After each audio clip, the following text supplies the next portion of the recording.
Fergus, that was pretty entertaining to see Alex out there in Hankinson. She was definitely freezing, but we're going to have to move it over to the Minnesota side, where we're going to continue our live coverage this morning at Fergus Falls, where Aaron Walling is right now.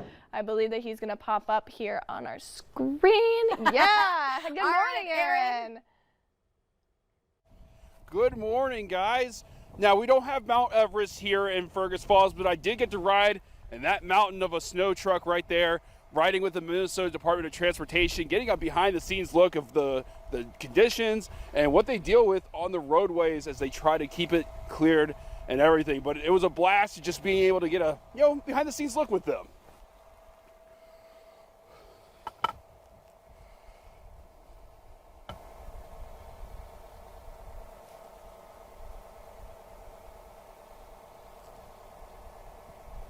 Being safe out there. All right, here's our microphone now. Sorry about that. Other technical difficulties from the back, but Aaron, we're talking to you now. That's an incredible thing that you got to do this morning. Jillian had some questions for you. Yeah, I was just wondering if you were, since you were out on the road, got that little sneak peek back there, did you see a lot of people out there? Were people being safe?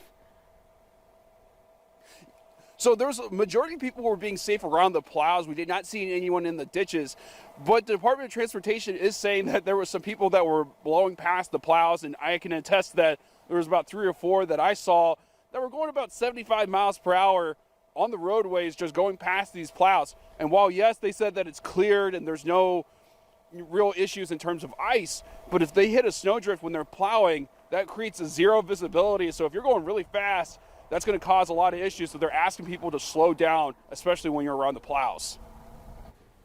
All right, perfect. Thank you so much, Aaron. So I know that you guys got there last night, you and Davis, the photographer that came with him, to Fergus Falls. So how has conditions been from last night to right now?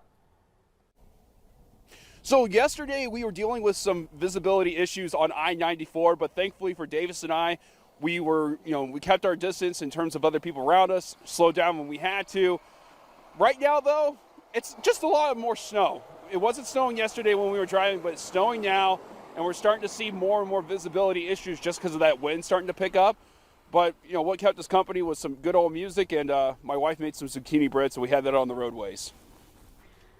Okay, you always need the snacks. Yeah, absolutely. If there's one thing we've declared, you need some good food on a snow day. All right, we asked Alex the same thing. How many layers are you wearing? What'd you have to put on to gear up for today? So I have some simple gloves, I have long johns, pajama pants, and then my jeans. But what I do have from Alaska is my favorite pair of boots. These are called Extra Toughs. In Alaska, majority of people have these. They're these brown boots, and they always keep me warm. I have worn these for the Iditarod, Yukon Quest. I've been out when it's 50 below covering sporting events. So, yeah, these are my favorite boots, and they've kept me warm. And I've only got one pair of socks on, so I'm pretty warm in these.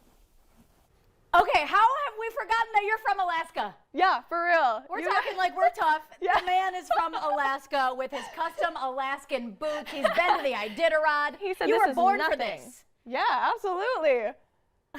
Just one pair of socks, too, his boots. Some He's simple just gloves, he says. Okay, incredible. We really do appreciate this. Thank you so much for taking the extra time and telling us about the point of view from up in those trucks. Please be safe, be warm. Again, thank you so much this morning for joining us on North Dakota Today.